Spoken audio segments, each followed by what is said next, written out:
Bonsoir Chérif, bonsoir à tous. L'invité de ce soir, Abdoulaye Sakho, professeur agrégé en droit public et spécialiste du droit du sport et du droit économique, premier directeur de l'école doctorale sciences juridiques, politiques, économiques et de gestion, directeur fondateur du master droit du sport à l'université Cheikh Anta Diop de Dakar. Bonsoir professeur. Bonsoir. Et merci d'avoir accepté notre invitation. C'est partagé. Vous vous êtes illustré récemment par une tribune publiée par plusieurs journaux qui, pour relever les défis du football africain après le FIFA Gate, c'est le titre de cet article, un scandale sanctionné par la mise à l'écart du président de l'instance suprême du football mondial, Sepp Blatter, et la suspension également de la candidature de Michel Platini, président de l'UEFA. Le président de la CAF, Issa Hayatou, est désigné président par intérim de la FIFA. Pour vous, cette crise est une opportunité pour l'Afrique. Comment ? Oui, malheureusement, comme je l'ai dit dans le papier, pour toute crise, il y a des opportunités pour qui sait en tirer profit. Alors aujourd'hui, pourquoi c'est une opportunité? Parce que nous sommes dans une organisation internationale qui regroupe la quasi-totalité des pays de ce monde, plus que l'ONU d'ailleurs, et dans laquelle les voix africaines, quand je dis les voix africaines, je ne parle pas en termes de voix électorales, mais je parle en termes de puissance et de prise en compte des préoccupations africaines, elles ne comptent pas beaucoup. Aujourd'hui, si je prends le football, il s'est très bien développé sur presque tous les autres continents, mais en Afrique, on est en balbutiement en termes de professionnalisme. Et cela pose beaucoup de problèmes. Aujourd'hui, le paradoxe, Monsieur Khan, c'est que si vous avez envie de regarder les produits africains faire le spectacle en Europe, certainement vous allez aller dans une chaîne à péage et vous allez sortir votre argent pour les payer. Et qu'est-ce que ça, en retour, l'Afrique gagne dessus? Presque pas grand-chose. C'est pour ça que je me suis dit, bon, il y a un intérim qui est là, qui provient...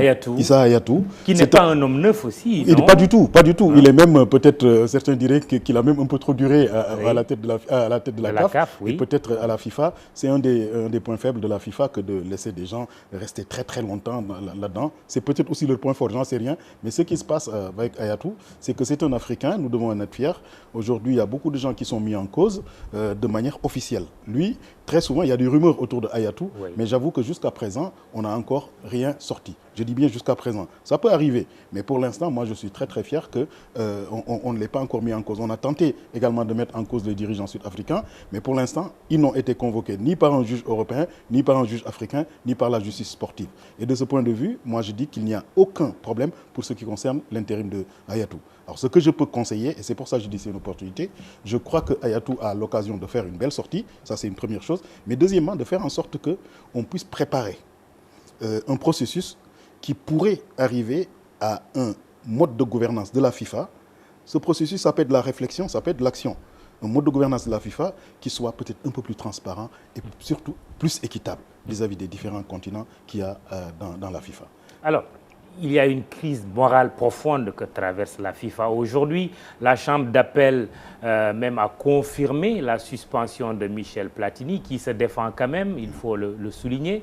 Le grand Beckenbauer fait l'objet également d'une enquête pour la Coupe du Monde de 2006 en Allemagne et celle de 2018 qui aura lieu en Russie, tout en respectant le principe de la présomption d'innocence. Et vous le soulignez dans votre texte, vous concluez que la FIFA ne sera plus gouvernée comme actuellement. Un Africain serait-il un président idéal pour la FIFA? Absolument. Je crois que ça aurait pu être possible. Maintenant, il faut trouver l'homme. C'est ça le problème. C'est pour ça que je dis, au-delà de la question de l'homme, de la candidature africaine, il faut s'organiser pour que les idées qui portent les préoccupations de l'Afrique soient là.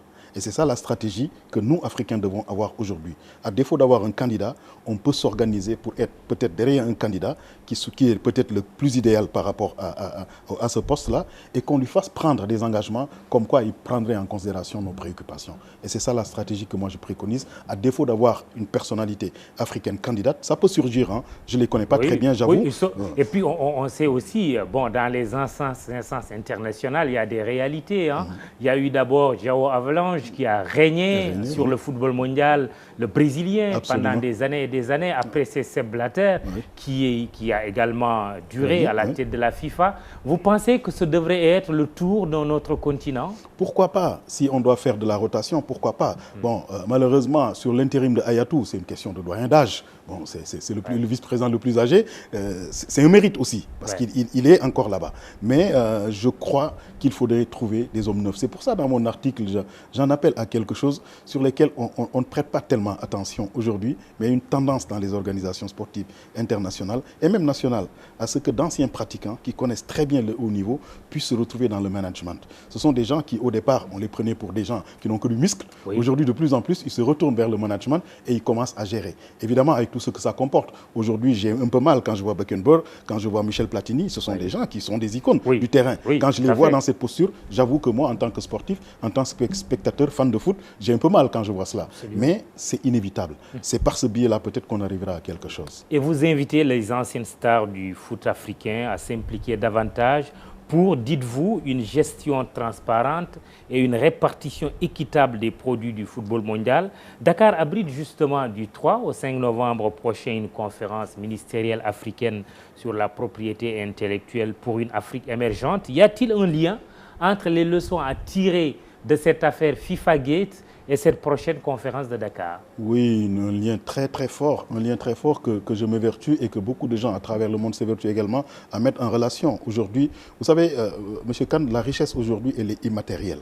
Quand je dis immatériel, c'est des recherches et c'est le savoir, c'est la connaissance, c'est la propriété intellectuelle. Ce sont ces choses-là qui sont devenues de vraies richesses au détriment de ce que sur lequel nous courons toujours, le foncier, les immeubles et tout cela. Aujourd'hui, avoir la propriété immatérielle, la propriété immobilière, elle est devenue très importante.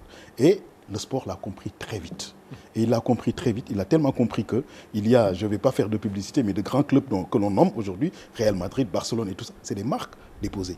Et ces marques-là, aujourd'hui, si vous voulez les utiliser, vous êtes obligé de payer énormément. Et ne serait-ce que cela, ces droits de marque donnent énormément à ces clubs-là. Les équipes nationales, aujourd'hui, jouent derrière des marques. Les hommes, les sportifs de très haut niveau, de renommée internationale, jouent à travers également les marques. Vous pouvez avoir une équipe nationale sponsorisée par telle marque et puis avoir un joueur sponsorisé par telle autre marque.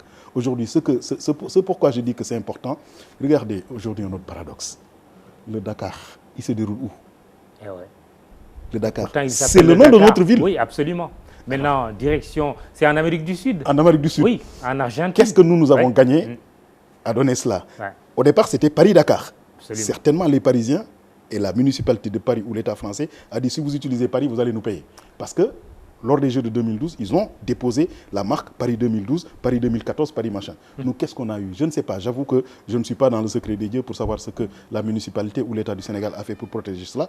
Mais je trouve désolant que le nom de notre commune, de notre capitale, soit utilisé pour un sport qui est un sport professionnel, un sport lucratif.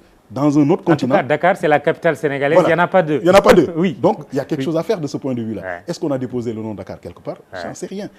Et même dans les produits comme le vin, comme le fromage, le champagne et tout ça, c'est des appellations d'origine contrôlée. Alors, pour revenir au football, dans les championnats européens, dans les compétitions européennes comme les compétitions mondiales, il y a quand même de grands footballeurs africains qui font partie du spectacle et qui jouent un rôle majeur. Vous faites partie de ceux qui disent que l'Afrique doit réclamer sa part de propriété intellectuelle. Absolument. Comment y arriver? Parce que ce n'est pas évident. Ce n'est pas évident du tout. Quelquefois même, certains peuvent vous dire que ce n'est pas moral. Parce que ceux qui participent à ce spectacle sont payés par un club, par tel et tel. Moi, je dis, je pars de l'esprit qui a guidé ce qu'ils appellent les indemnités de solidarité, les indemnités de formation. Quand un joueur quitte l'Afrique, il est formé ici, il va en Europe, et chaque fois qu'il y a un transfert, il y a des soutes qui sont payées aux différents clubs par lesquels ils sont passés. Et comme on ne reconnaît pas trop bien la formation en Afrique, la FIFA a inventé ce qu'ils appellent l'indemnité de solidarité. Et les petits clubs là qu'on retrouve dans les quartiers peuvent bénéficier de cela. Les transferts de Djelaboudi, de tous ces gens-là, les petits clubs peuvent retrouver. Ça veut dire que la FIFA s'est rendu compte que dans des pays pauvres, ils ont quand même besoin de cela. Et pourquoi pas dans les droits de télé? Aujourd'hui, ces gens et ces Africains qui participent à ce spectacle, même s'ils sont payés personnellement, s'ils sont payés par leur club, je crois qu'il serait décent, qu'il ne serait pas indécent de dire que leur pays d'origine ou leur fédération d'origine devraient pouvoir bénéficier des droits de télé qui sont les mannes sur lesquels on repose aujourd'hui. Et je vous dis une chose, vous connaissez très bien la télévision, comment ça fonctionne, vous connaissez très bien comment la télévision soutient le cinéma aujourd'hui, sans faire de publicité. Vous savez que le cinéma français est totalement maintenu par Canal. Et Canal aujourd'hui est maintenu grâce au sport. Et les sports aujourd'hui, ils sont en train d'être concurrencés par une autre chaîne et ça peut poser des problèmes. Et on crie aujourd'hui en France sur la mort du cinéma français si Canal perd tous ces droits-là. Alors, il y a quelque chose à faire pour nous. Et surtout que cet argent pourrait être utilisé pour financer aussi notre sport. Absolument. Qui manque terriblement d'argent. Et qui compte sur l'État. L'État, aujourd'hui, tout le monde compte sur l'État. Moi, je dis que ça suffit.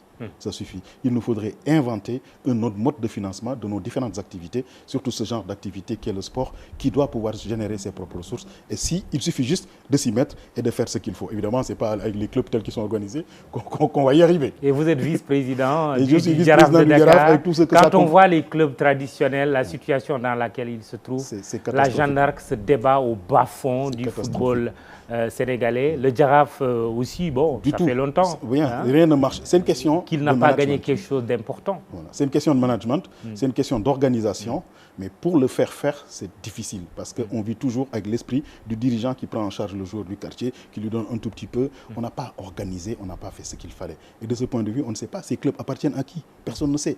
Aujourd'hui, vous croyez... ne brillent pas en Afrique, sur la scène africaine. Ils ne peuvent pas briller. Ils ne peuvent pas briller. Tour, puis s'en va. Ils ne pourront jamais briller.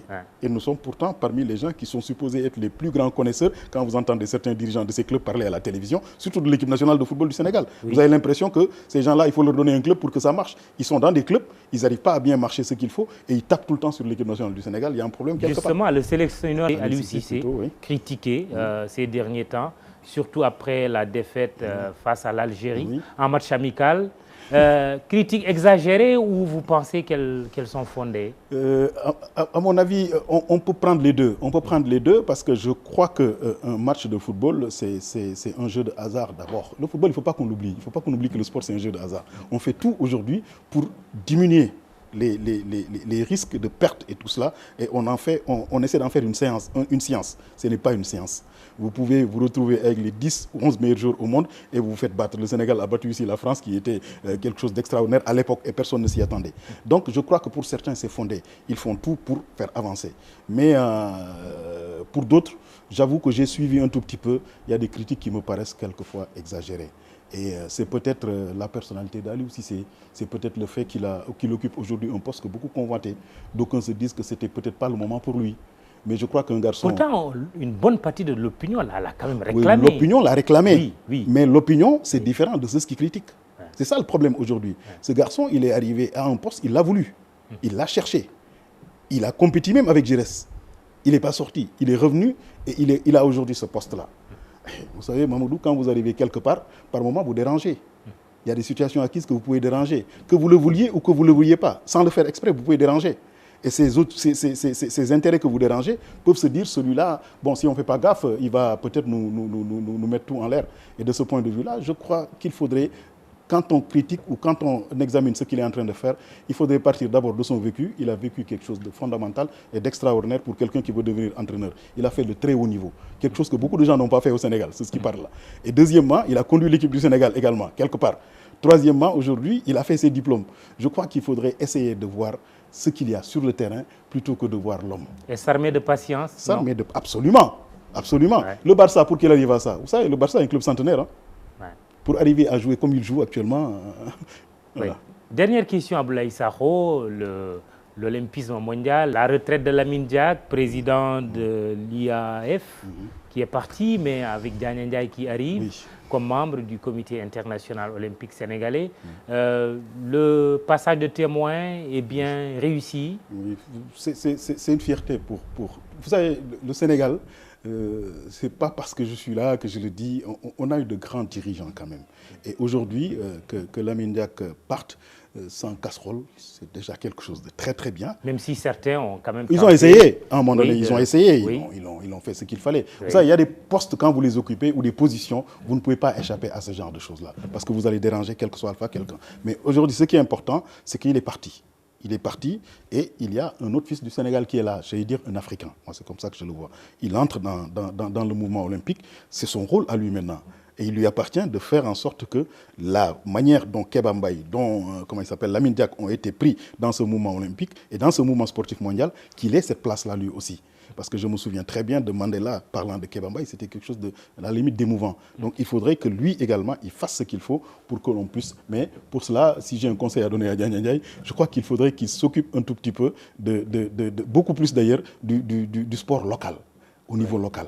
Il est très international, il est très connu au niveau international, mais je crois qu'au niveau local, on le connaît également, mais plutôt comme quelqu'un qu'on va solliciter pour des moyens. Oui. Or, avec un profil aussi de banquier, oui, bien sûr, qui diffère un peu de ses prédécesseurs, absolument, en tout cas, au niveau du comité international olympique. Lamine Diack, Kéba Mbaye, et même Iba Mar Diop, dont on ne parle pas assez. Oui, on parle. C'était un grand homme aussi, je l'ai connu, le professeur Iba Mar Diop. Mais je crois qu'ils sont tous dans ce qu'il faut, ils ont leur métier. Ils ont décidé de se mettre au service de l'olympisme. L'olympisme, vous savez, c'est d'abord la gratuité, hein, normalement. En principe, c'est comme ça que ça se passe. Donc, c'est presque le bénévolat.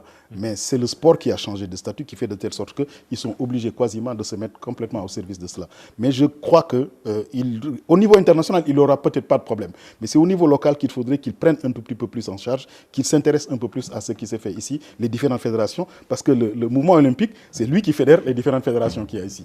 Et donc, c'est le conseil que je voudrais donner à M. Diagne Ndiaye, que je connais très bien et que je salue au passage. Qu'il soit prophète chez lui. Voilà. Avant de l'être oui. sur l'international. S'il peut le faire, il faudrait qu'il ne soit pas perçu comme quelqu'un qui vient donner des moyens seulement, mais quelqu'un qui soit engagé et militant du sport, je crois qu'il l'est. Voilà. Merci, professeur Abdoulaye Sakho. Vous êtes professeur agrégé en droit privé et spécialiste du droit du sport. Chérif Diop, c'est fini pour ce soir. Demain, rendez-vous avec Antoine Diouf. Merci, bonsoir.